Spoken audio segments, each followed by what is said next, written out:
నమస్తే అండి. రాధామురళి ఛానల్కి స్వాగతం అండి. ఓం శ్రీ మహాగణాధిపతయే నమః. ఓం శ్రీ గురుభ్యో నమః. శ్రీమాతయే నమః. సౌందర్యలహరి 41వ శ్లోకం అండి.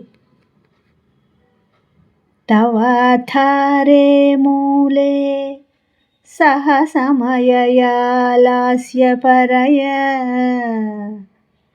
నవాత్మానం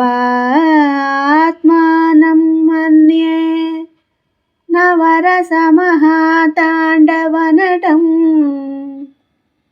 ఉభాభ్యాం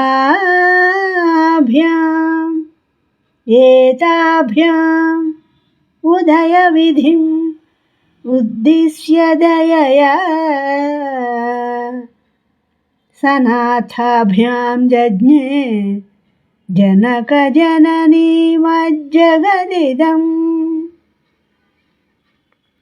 తవాథారే మూలే సహ సమయయా లాస్యపరయా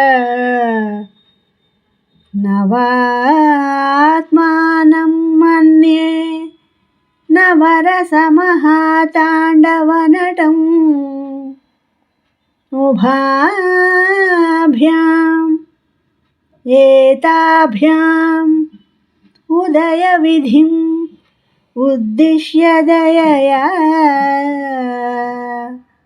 సనాథాభ్యాం జజ్ఞే జనకజననీమజ్జగదిదం. ఈ శ్లోకం యొక్క భావం అండి.